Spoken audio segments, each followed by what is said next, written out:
بسم اللہ الرحمن الرحیم۔ شروع اللہ کے نام سے جو بڑا مہربان اور نہایت رحم کرنے والا ہے۔ السلام علیکم دوستو، یہ کہانی ایک بڑے راہب کی کہانی ہے جو گلابی رخسار اور بڑی سی توند والا شخص تھا۔ اس کی خانقاہ کے ارد گرد بہت سارے کھیت تھے جہاں خوب فصلیں اگتی تھی۔ وہ سارا دن اپنے محل میں بیٹھا ٹیکس وصول کیا کرتا۔ سچ پوچھئے تو اسے کوئی پریشانی چھو کر نہ گزری تھی۔ وہ اس قدر کاہل تھا کہ اپنا منہ بھی اس وقت کھولتا جب اسے کوئی چیز کھانی ہوتی تھی۔ یوں لگتا تھا کہ وہ بہت عالم فاضل ہے، اور یہ بات صحیح بھی تھی۔ بڑا راہب کم و بیش اپنا سارا وقت سونے اور کھانے پینے میں صرف کرتا تھا، چنانچہ وہ دن بدن مزید موٹا اور کاہل ہوتا جا رہا تھا۔ پھر ایک غیر معمولی واقعہ پیش آیا جس نے اس کی مطمئن زندگی میں ہلچل سی مچا دی۔ ہوا یوں کہ شہنشاہ کو اچانک اس کا خیال آیا۔ شہنشاہ جب محل میں فارغ بیٹھا ہوتا تو وقت گزاری کے طریقے ڈھونڈتا رہتا۔ ایک دن نہ جانے اسے کیا سوجی کہ اس نے اپنے آدمیوں کو حکم دیا کہ وہ بڑے راہب کو محل میں بلا لائیں۔ جب وہ سامنے آیا تو شہنشاہ نے اسے مخاطب کیا، او میرے مقدس راہب، چونکہ آپ بہت قابل آدمی ہیں اور آپ کو فرصت بھی میسر ہے، اس لیے میں نے آپ کو چند سوالات کے جوابات دینے کے لیے یہاں بلایا ہے۔ راہب بولا، عالم پناہ، اگر آپ اپنی بے مثال ذہانت کے باوجود ان سوالوں کا جواب نہیں دے سکتے تو مجھے خدشہ ہے کہ میں بھی آپ کی کوئی مدد نہ کر سکوں گا۔ راہب نے لرزتی ہوئی آواز میں جواب دیا۔ اس کے لیے یہ خیال ہی بڑا پریشان کن تھا کہ شہنشاہ کی طلبی کا مقصد اسے کوئی اچھا عہدہ یا ترقی دینا نہیں۔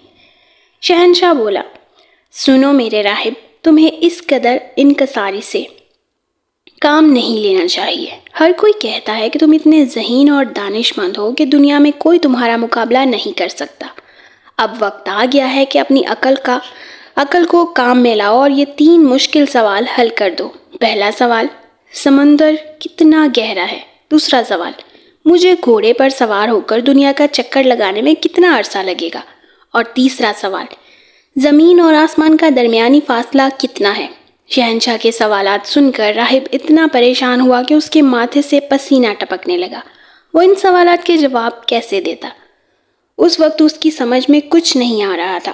وہ ہچکچاتے ہوئے بولا، عالم پناہ، اگر مناسب سمجھیں تو مجھے کچھ غور اور سوچنے کے لیے مہلت چاہیے۔ شہنشاہ نے کہا، ٹھیک ہے، کوئی بات نہیں، میں تمہیں 3 ہفتے کی مہلت دیتا ہوں۔ اس کے بعد تم بالکل درست جوابات تلاش کر کے میری خدمت میں پیش ہوگے۔ یاد رکھنا، اس سلسلے میں شک و شبہ کی کوئی گنجائش نہیں ہونی چاہیے، کیونکہ تم میرے سب سے بڑے عالم ہو۔ بصورتِ دیگر تمہیں اپنا بوریا بستر سمیٹ کر خانقاہ سے جانا پڑے گا۔ تمہیں صرف ایک چھوٹے سے گدھے پر اس کی دم کی جانب منہ کر کے بیٹھنے کی اجازت ہوگی۔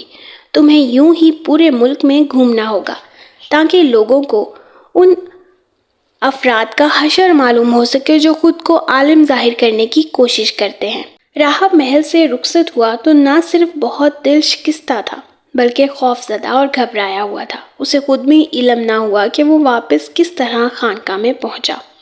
وہاں دیکھا کہ میز پر لذیذ کھانا چنا ہوا ہے، لیکن اس نے ایک نوالا تک نہ کھایا اور سیدھا اپنی خوابگاہ میں چلا گیا۔ بستر پر لیٹ کر وہ یوں روتا کراہتا رہا جیسے ابھی اپنے خالق سے جا ملنے والا ہو۔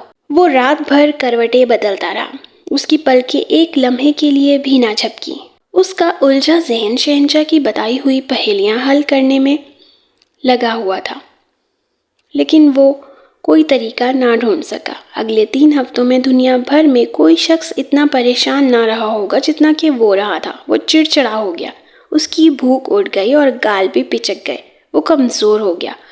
اس نے سوالات کے جواب تلاش کرنے کی کوشش میں بارہا اپنا دماغ لڑایا، مگر جتنا سوچتا اتنا ہی جی الجھتا۔ اس نے اپنے راہبوں سے مدد مانگی کہ شاید وہ کوئی حل تلاش کر سکے۔ بدقسمتی سے وہ سوائے منمنانے کے اور کچھ نہ کر سکے۔ ان کا کہنا تھا کہ راہب کی حیثیت سے وہ صرف اپنے مذہب کی تعلیمات سے واقف ہے۔ ان کے لیے باہر جا کر فطرت کے رازوں کا مطالعہ کرنا ممکن نہیں۔ مایوسی کے عالم میں راہب کے پاس اس منحوس دن کا انتظار کرنے کے سوا کوئی چارہ نہ رہا جب اسے شہنشاہ کے سامنے حاضر ہو کر یہ اعتراف کرنا تھا کہ وہ جاہل بلکہ ایک بے وقوف شخص ہے۔ دن گزرتے رہے اور راہب کمزور ہوتا چلا گیا۔ اب وہ ایسے کام کر سکتا تھا جو وہ پہلے کبھی کرنے کے قابل نہ تھا، مثلاً چلنا پھرنا اور ہوا خوری کے لیے نکلنا۔ اب وہ ایسی سنسان جگہوں پر جا کر چھپ سکتا تھا جہاں اسے کوئی نہ دیکھ سکے۔ بالآخر مقررہ دن آن پہنچا۔ اس کی تمام تدابیر بیکار ثابت ہوئی۔ شہنشاہ سے ملاقات کے دن سے ایک شام پہلے وہ ٹہلتا ہوا ایک سنسان جگہ نکل گیا۔ ماتھے پر پریشانی کی شکنیں لیے وہ نیچے دیکھتا ہوا چل رہا تھا کہ کسی سے ٹکراتے ٹکراتے بچا۔ وہ ایک مزارع تھا جو کاشت کا موسم ختم ہونے کے بعد گندم پیسنے خانقاہ میں آیا کرتا تھا۔ جب کاشتکار نے دیکھا کہ اس کے سامنے صدر راہب کھڑا ہے تو وہ جلدی سے اس کے لیے راستہ چھوڑ کر ہٹنے لگا، لیکن پھر اس نے سوچا کہ اس نے اپنے آقا کی مزاج پرسی نہ کی تو وہ ناراض ہو جائے گا، لہٰذا وہ کہنے لگا، آقا کیا میں پوچھ سکتا ہوں کہ آپ اتنے پریشان کیوں ہیں؟ لگتا ہے آپ پر کسی کا سایہ آ گیا ہے۔ راہب نے ٹھنڈی آہ بھر کر کہا، تم صحیح کہتے ہو، شاید تمہاری مجھ سے یہ آخری ملاقات ہو۔ کل مجھے شہنشاہ کے 3 سوالات کے جواب دینے محل جانا ہے۔ اور پھر اس نے ساری بات بڑی بے تکلفی سے مزارے کو بتا دی، حالانکہ عام حالات میں شاید وہ اس کے سلام کا بھی سیدھے منہ جواب نہ دیتا۔ مزارے نے آہستہ سے اپنا سر ہلاتے ہوئے اور اس معاملے پر کچھ سوچ و بچار کرتے ہوئے اپنے آقا کی طرف دیکھا۔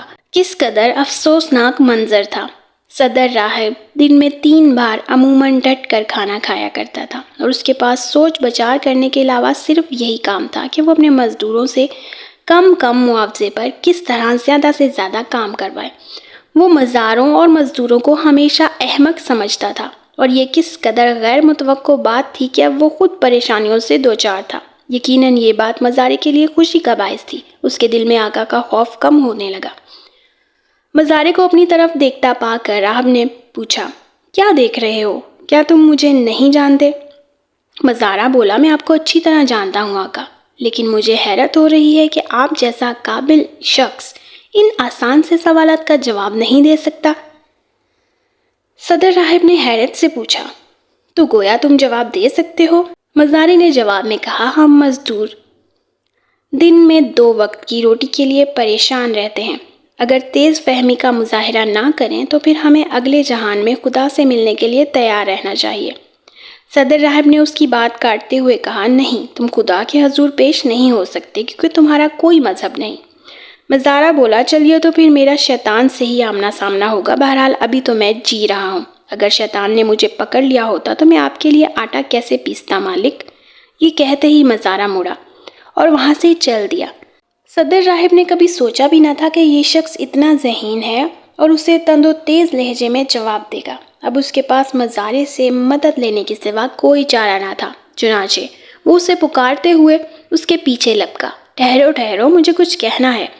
مزارے نے رکنے سے پہلے سر گھما کر پوچھا، کیا بات ہے مالک؟ راہب کہنے لگا، اگر تم نے میرے 3 سوالات کے صحیح جواب بتا دیے تو میں تمہیں بڑا انعام دوں گا، کم از کم میں تم سے آئندہ آٹا پیسنے کے لیے کبھی نہیں کہوں گا۔ مزارے نے دل میں سوچا کہ یہ راہب پریشان ہونے کے باوجود اپنی طاقت اور گھمنڈ کا مظاہرہ کر رہا ہے، اس کے انعام کی کسے پرواہ ہے؟ لیکن یہ ہم سب کو احمق سمجھتا تھا اور حکم چلاتا تھا، اس لیے میں اس موقع سے فائدہ اٹھاتے ہوئے اسے یہ جتا سکتا ہوں کہ ہم مزدور احمق نہیں ہوتے۔ مزارے نے کہا، مجھے کوئی انعام نہیں چاہیے، لیکن میں سوالات کے جوابات حل کرنے کی کوشش ضرور کروں گا، کیونکہ آپ تو ان کا جواب نہیں دے سکتے۔ صدر راہب نے پوچھا، واقعی کیا تم ایسا کر سکتے ہو؟ لیکن راہب کا چہرہ بتا رہا تھا کہ اسے زیادہ امید نہیں تھی۔ مزارے نے جواب میں کہا، کیا آپ کے خیال میں سچ نہیں بول رہا؟ میں نے زندگی بھر کبھی جھوٹ نہیں بولا مالک، میں کبھی مدرس سے نہیں گیا اور مجھے معلوم نہیں کہ پڑھائی کسے کہتے ہیں، لیکن میں شاید اپنے تجربے کے ذریعے ان سوالات کے جوابات دے سکوں جو آپ کو کتابوں میں نہیں مل سکتے۔ راہب بولا، تو گویا تم جانتے ہو کہ ان پہیلیوں کے جواب کیا ہیں؟ مزارے نے ہاں میں سر ہلا دیا۔ جی ہاں، لیکن اب آپ کو میرا حکم ماننا ہوگا، مزارے نے کہا، اس کے بغیر یہ مسئلہ حل نہیں ہوگا۔ صدر راہب غصے سے بولا، تمہارا حکم مانوں؟ یوں تو تم میرے آقا بن جاؤ گے۔ لیکن جب راہب کو اگلے دن کا خیال آیا تو اس کا رنگ اڑ گیا۔ اگلا دن اس کے لیے قیامت کی طرح تھا۔ کل اسے گدھے پر سوار ہو کر گلیوں میں سواری کرنی تھی۔ تب تقدیر بدل جائے گی، لوگ اس پر ہنسیں گے اور اس کا سر ہمیشہ کے لیے جھک جائے گا۔ تقدیر تو شاید نہیں بدل سکتی، لیکن وہ تو بدل سکتا ہے۔ صدر راہب نے بڑی بیچارگی کے عالم میں کہا، اچھا ٹھیک ہے، میں تمہاری بات، تمہارا حکم مانوں گا، لیکن صرف ایک ہی مرتبہ میں تمہارا حکم مانوں گا۔ مزارے نے کہا ٹھیک ہے، کل آپ گھر پر رہیں اور میں شہنشاہ سے ملنے جاؤں گا۔ بڑا راہب حیرت سے چیخ اٹھا، میری جگہ تم جاؤ گے؟ لیکن پھر تمام پریشانی کے باوجود وہ خود کو پرسکون محسوس کرنے لگا۔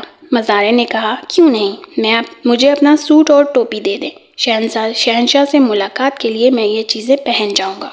بس دیکھتے جائیے، میں آپ کا مسئلہ حل کر دوں گا۔ مزارے کا لہجہ اتنا پر اعتماد تھا کہ صدر راہب جو یوں بھی تباہی کے کنارے پر کھڑا تھا اس پر بھروسہ کیے بغیر نہ رہ سکا۔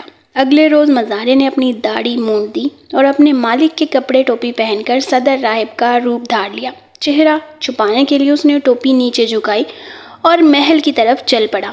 شہنشاہ نے اسے دیکھا تو دیکھتے ہی بولا، تم صحیح وقت پر پہنچے ہو میرے راہب۔ شہنشاہ جو بڑے وقار کے ساتھ تخت پر بیٹھا تھا، اس کے ارد گرد شہزادے، نواب اور وزراء براجمان تھے۔ دیکھو یہاں کتنے لوگ تمہاری غیر معمولی ذہانت کی داد دینے کے لیے جمع ہیں۔ تو آؤ ہم پہلے سوال سے شروع کرتے ہیں، شہنشاہ نے کہا۔ یہ بتاؤ کہ سمندر کتنا گہرا ہے؟ مزارے نے اپنے مالک کی آواز کی نقل اتارتے ہوئے کہا، یہ تو بہت آسان سا سوال ہے۔ سمندر کی گہرائی اس پتھر سے معلوم کی جاتی ہے جو اس میں پھینکا جائے۔ شہنشاہ نے کہا، ہاں تمہارا جواب بالکل درست ہے۔ اور یہ سوچ کر اس کی مسکراہٹ گہری ہو گئی کہ پانی میں پھینکا جانے والا پتھر اسی وقت رکتا ہے جب سمندر کی تہہ تک پہنچ جاتا ہے۔ اب شہنشاہ نے کہا، برائے مہربانی دوسرے سوال کا جواب دو کہ گھوڑے پر سوار ہو کر دنیا کا چکر لگانے میں مجھے کتنا وقت لگے گا؟ مزارے نے کہا، اس کا انحصار آپ کے گھوڑے کی رفتار پر ہوگا۔ اگر عالم پناہ طلوع آفتاب کے وقت سفر کریں اور گھوڑا زمین کی رفتار سے دوڑے تو دنیا کا سفر کرنے کے لیے آپ کو 24 گھنٹے درکار ہوں گے۔ شہنشاہ نے کہا، بہت خوب، میرے خیال میں تمہارا جواب بالکل صحیح ہے، کیونکہ میں اس سے بہتر جواب حاصل نہیں کر سکتا۔ تو اب آخری سوال، آسمان اور زمین کا درمیانی فاصلہ کتنا ہے؟ اور اس بار ٹھیک ٹھیک جواب دینا۔ اگر یا تب جیسے الفاظ تم نے استعمال کیے تو پھر مجھ سے برا کوئی نہیں ہوگا۔ مزارہ بولا، آسمان اور زمین کا درمیانی فاصلہ 40,106 میل 22 گز 1 فٹ اور 7 انچ ہے۔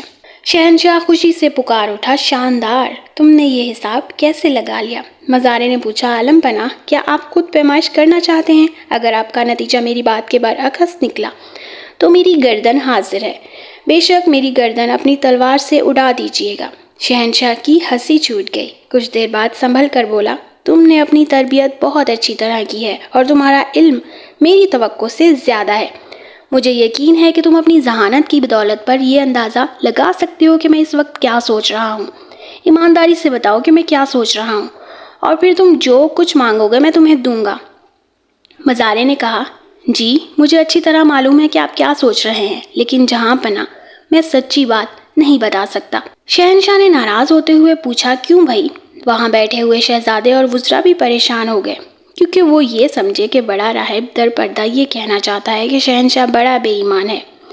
مزارہ کہنے لگا، اگر آپ کا اصرار ہے تو میں آپ کو سچی بات بتا دیتا ہوں، میں آپ کے حکم کی تعمیل کرتا ہوں۔ مزارے نے کہا، علم پناہ یہ سوچ رہے ہیں کہ میرا صدر راہب واقعی عالم و فاضل ہے جو ہر طرح کے سوالوں کا جواب دے سکتا ہے، لیکن عالم پناہ آپ غلطی پر ہیں۔ میں صدر راہب نہیں ہوں بلکہ ان کی خانقاہ کا ایک معمولی ملازم ہوں۔ یہ کہتے ہی ملازم نے اپنی ٹوپی سر سے کھینچ لی اور چوگا اتار لیا۔ پھر اس نے اپنا سر نیچے جھکا لیا تاکہ شہنشاہ اس کے بن بلائے چلے آنے اور گفتگو کرنے پر معاف کر سکے۔ حیرت کے مارے شہنشاہ دیر تک ایک لفظ بھی نہ کہہ پایا۔ اس کی سمجھ میں نہیں آ رہا تھا کہ کیا کرنا بہتر ہوگا، ناراض ہو یا مزارے کو اس کے مذاق کو سراہے جو اس سے پہلے کبھی کسی نے نہیں کیا تھا۔ خیر وہ اس نتیجے پر پہنچا کہ اسے ناراض نہیں ہونا چاہیے، کیونکہ مزارے نے جو کہا تھا بالکل صحیح کہا تھا، لہٰذا اس کی ناراضگی کا کوئی جواز نہ تھا۔ شہزادوں، نوابوں اور وزراء کو بھی اس حقیقت کا اعتراف کرنا پڑا۔ خوب، تو لگتا یوں ہے کہ تم میرے صدر راہبوں سے زیادہ ذہین ہو، چنانچہ اب میں تمہارے موٹے مالک کی جگہ تمہیں اپنا صدر راہب مقرر کرتا ہوں۔ اب وہ آٹا پیسنے کا کام کرے گا۔ مزارہ شہنشاہ کے سامنے جھکا اور مسکراتے ہوئے بولا، شکریہ عالم پناہ، لیکن میں آپ کا انعام قبول نہیں کر سکتا۔ شہنشاہ نے پوچھا، کیوں بھائی؟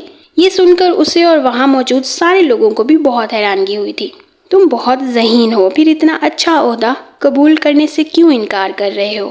مزارے نے کہا، اگر میں صدر راہب ہوتا تو اپنے آقا کی طرح احمق ہوتا۔ ایک لمحے تک تو شہنشاہ اور اس کے ساتھیوں کو سمجھ میں ہی نہ آیا کہ اس کی بات کا مطلب کیا ہے۔ وہ ایک دوسرے کو دیکھنے لگے۔ اسی دوران وہ مزارع چپکے سے محل سے باہر نکل گیا۔ جب شہنشاہ اور اس کے آدمیوں کے حواس بحال ہوئے تو انہیں دور جاتے ہوئے مزارے کی پشت دکھائی دی۔ وزیروں میں سے ایک نے شہنشاہ کو کہا، اسے جانے دے عالم پناہ، ہمارا صدر راہب آپ سے وابستہ ہے۔ بے شک وہ احمق ہے، لیکن اس نے اناج اور ٹیکس کی رقم اکٹھی کرنے میں کبھی کوئی کوتاہی نہیں کی۔